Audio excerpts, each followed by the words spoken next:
So many people struggle silently, feeling totally isolated. Yeah, So just that reminder that you're not alone can be a really powerful starting point. for sure. It kind of sets the stage for this feeling of shared You experience, ever right? Noticed your Absolutely. heart racing or maybe experience sweating, dizziness, or trouble sleeping when you're anxious? Definitely. Those are all classic signs. Yeah, and it's important to make that distinction, depression. It's more than just feeling sad. Oh, absolutely. It's like this heavy feeling of emptiness and hopelessness Mhm. that can impact every single part of your life, It really can. even to the point where you have no energy or motivation. Yeah, like even the smallest tasks feel impossible. Exactly. So we've got these definitions. We meet Sarah, who's a young professional, and she had this really terrifying first panic attack. Oh, wow. So picture this. She's at work, just sitting at her desk, Okay. and suddenly she can't breathe. Her heart's racing, and she's convinced she's having a heart attack. It's amazing how those physical symptoms of anxiety can be so intense It's wild, right? that they can actually feel like a real medical emergency. Yeah. And in Sarah's case, her anxiety, it started with work stress, but then it spiraled into this constant worry about everything. Mm-hmm. Like,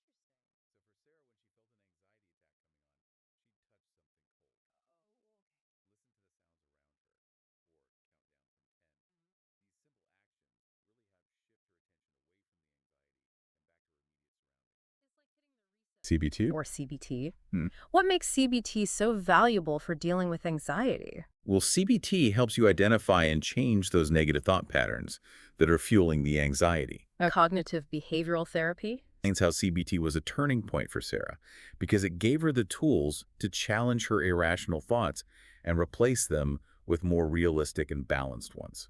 Can you give me an example? Sure. So let's say she had a thought like, I'm going to mess up this presentation and everyone will think I'm incompetent. Okay. Through CBT, she learned to challenge that thought by asking herself, what evidence do I actually have to support that? Mm-hmm. And then she would try to reframe it to something more balanced, like, I've prepared well for this presentation, and even if I make a mistake, it doesn't mean I'm incompetent. That's a really helpful example. Yeah, So from Sarah's story, we see how important it is to have those coping mechanisms and to reach out for professional help when you need it. David, definitely. who Yeah. struggled with depression for over a decade. Wow. He describes this feeling of walking through a fog, unable to connect with his kids or find joy in anything. That's heartbreaking. It is. And you mentioned earlier that depression is more than just sadness. Right. What are some key distinctions? It's not just a fleeting feeling. It seeps into every aspect of your life, Mhm. affecting your thoughts, emotions, behavior, even your physical health. Yeah. David wasn't just sad. He felt this complete lack of motivation and interest in things. Like everything had lost its meaning. And that's where exercise became his lifeline. Really? He started running, and even though it was hard at first, Yeah. he found that it gave him structure and it improved his mood. It's amazing how powerful exercise can be. It is, and it reminds me of the discussion in the source about how even simple movement can be beneficial. Oh, absolutely. And there's a strong scientific basis for that. Oh, really? Exercise acts as a natural antidepressant Okay.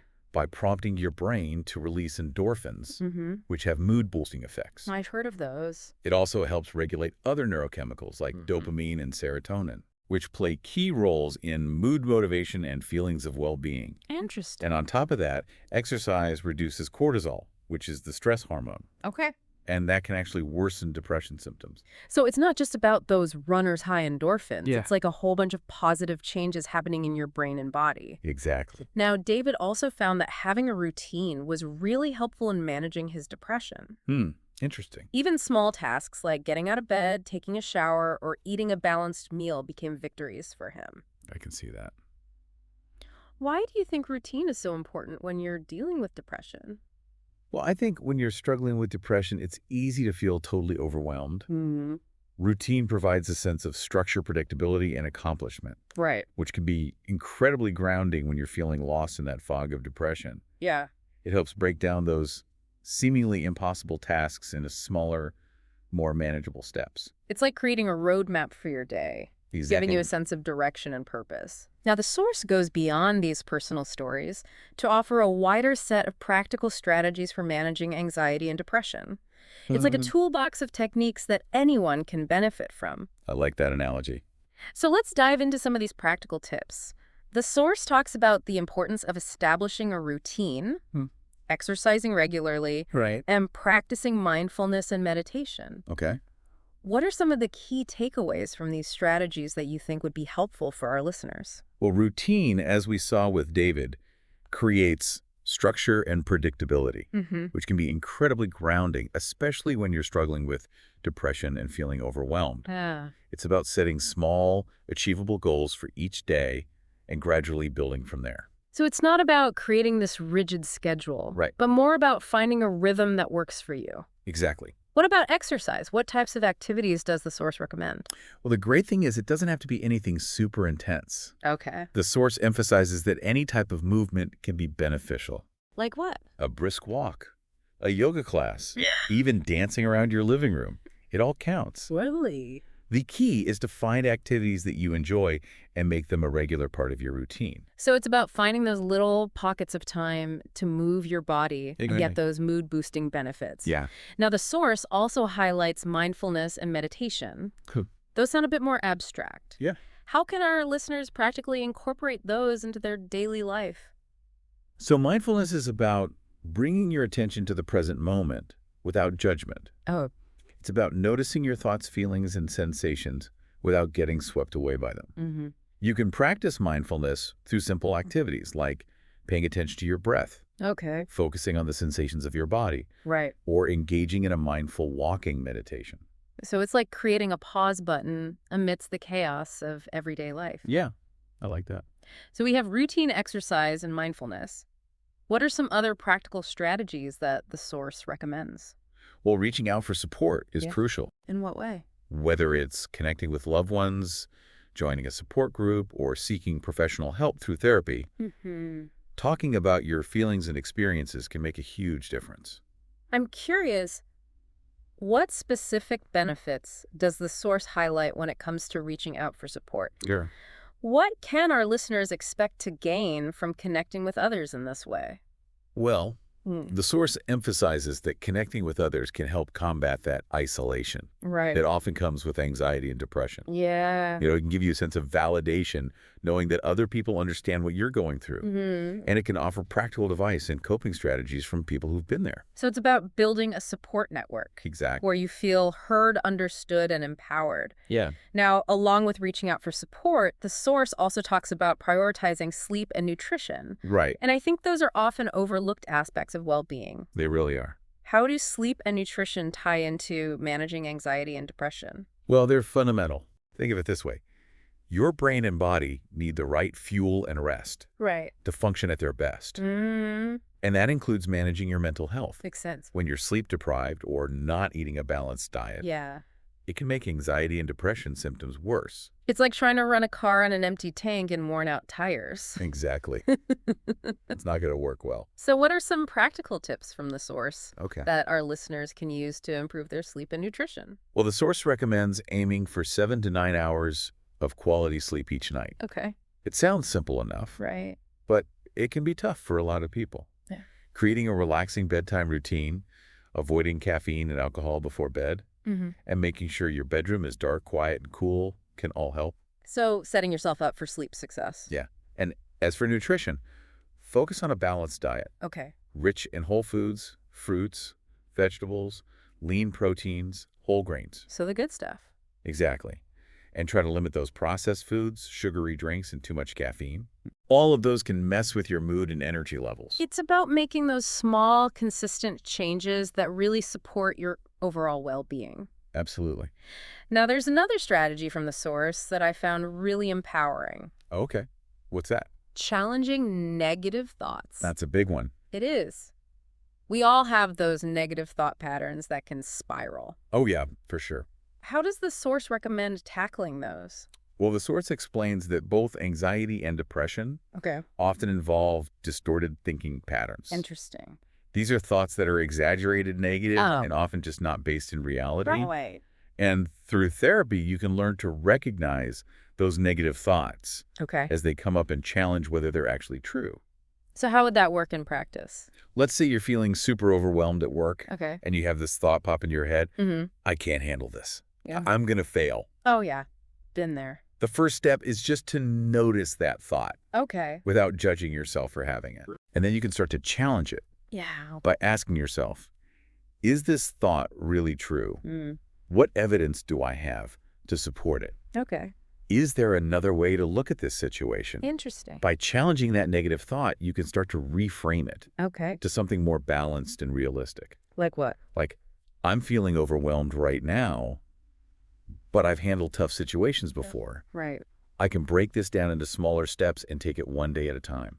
It's like replacing those unhelpful, distorted thoughts Yeah. with ones that are more grounded in reality and actually support your well-being. Exactly. And finally, the source encourages us to limit stress and set boundaries. Oh, that's so important. It is. Yeah. Why is that so crucial? Well, stress is a major trigger for both anxiety and depression. Mm-hmm. Learning to say no. Right. Setting boundaries in your personal and professional life. Yeah. And finding healthy ways to manage stress Okay. are essential for protecting your mental health. It's about taking control of your life and making your well-being a priority. For sure.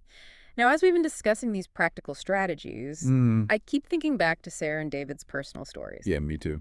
What stands out to you about their journeys? Well, what strikes me is how individual their experiences were. In what way? Sarah found comfort in mindfulness and grounding techniques. Great. Those helped her regain control during those moments of anxiety. Okay. But for David, it was the structure and the endorphin boost from exercise Yeah. that made the real difference. That's so interesting. It highlights how there's no one-size-fits-all approach Right. to dealing with anxiety and depression. It reinforces the idea that it's a journey of self-discovery, Yeah. finding what works for you. Yeah. What advice would you give our listeners as they explore these different strategies? Well, I would encourage them to approach this with a spirit of curiosity and experimentation. Okay. Don't be afraid to try different things and see what feels right for you. Mm. It's totally okay if one strategy doesn't click. Right. There's so many others to explore. Yeah. And remember, seeking professional guidance is crucial Oh, for sure. in this process. What role does the source suggest therapy plays in this journey? Therapy provides a safe and supportive space Okay. to really dive deep into your individual experiences, develop personalized coping mechanisms, Right. and work toward lasting change. It's like having a guide on your journey to well-being. Exactly. Now, I'm curious, what stood out to you most from Sarah and David's experiences? You know, their courage in reaching out for help really struck me. Mm-hmm. They both realized they couldn't do it alone Yeah. and actively sought support from therapists, loved ones, and even support groups. It's a real testament to their strength and resilience. It is. It's a powerful reminder that seeking help is a sign of strength, not weakness. Absolutely. And I think it ties into the overall message of hope and resilience that the source conveys. What are some key takeaways about healing and recovery that you think our listeners should hold on to? The source makes it clear that while anxiety and depression can be so challenging, Right. they're not insurmountable. Yeah, Healing is possible. absolutely. It's a process. It takes time, effort, and support, Mm-hmm. but it's a journey worth embarking on. And as we wrap up this part of our deep dive, Okay. what would you say to our listeners who might be feeling overwhelmed or discouraged on their own journey? I would say be patient with yourself. Okay. Celebrate those small victories and never give up hope. That's such an important message. It is. You are not alone, and there are resources out there to support you every step of the way. Yep. We'll be right back after a short break to discuss some final thoughts and takeaways from our deep dive. Welcome back. So as we wrap up this deep dive into navigating anxiety and depression, let's pull out some key takeaways. What really struck me was how common these experiences truly are. You know, the source really drives home the point that despite feeling isolating, anxiety and depression are incredibly prevalent. Yeah, definitely. And that's why those personal stories like Sarah and David's are so powerful. Yeah. You know, they remind us that we're not alone. Right. Millions of people face similar struggles, and each person is on their own unique path. And their stories highlight another crucial point that the source emphasizes. There's no one-size-fits-all solution. Exactly. What works for one person might not work for another. It's really about that self-discovery process, figuring out what resonates with you and helps manage those symptoms. Absolutely. Think of the strategies we've discussed like a toolbox. Okay. You try different tools and see which ones are most effective for you. Maybe mindfulness and grounding techniques like Sarah used are your go-to. Yeah. Or maybe it's exercise and routine that really make a difference, like for David. And it might not be just one tool. It could be a combination, right? For sure. We've talked about routine exercise mindfulness, reaching out for support, prioritizing sleep and nutrition, challenging those negative thoughts and setting boundaries. It's about building your own personalized toolkit Exactly. to support your well-being. And remember, there's no shame in seeking professional help. Absolutely. Therapy can provide that extra layer of support and expertise to help you navigate these challenges and develop those coping mechanisms. It's like having a guide on your journey to well-being. Yeah, exactly. So we've delved into those personal stories, Yeah. practical strategies, the importance of support. What stands out to you as the most important message the source gives about healing and recovery? I think the most important message is that healing is possible. Hmm. Anxiety and depression can be incredibly tough, but they're not impossible to overcome. Recovery takes time, effort, and support, Right. but it's a journey worth taking. Absolutely. And to anyone listening who might be feeling overwhelmed or discouraged right now, remember to be patient with yourself, Yeah, celebrate the small wins, and never lose hope. you're not alone, and there are resources available to support you every step of the way. Before we go, I want to leave you with something to think about. We've been focusing on individual coping strategies, Okay, but the source also touches on that broader societal context. right. So my question for you is, how can we as a society create a more supportive and understanding environment where people feel comfortable talking about their mental health and seeking help without fear of judgment? That's a great question. It starts with those open and honest conversations, Mhm. with empathy and understanding. It's about breaking down the stigma surrounding mental health Yeah. and creating a culture where mental well-being is truly prioritized. Thank you for joining us on this deep dive into anxiety and depression. Remember, help is available and recovery is possible. Take care.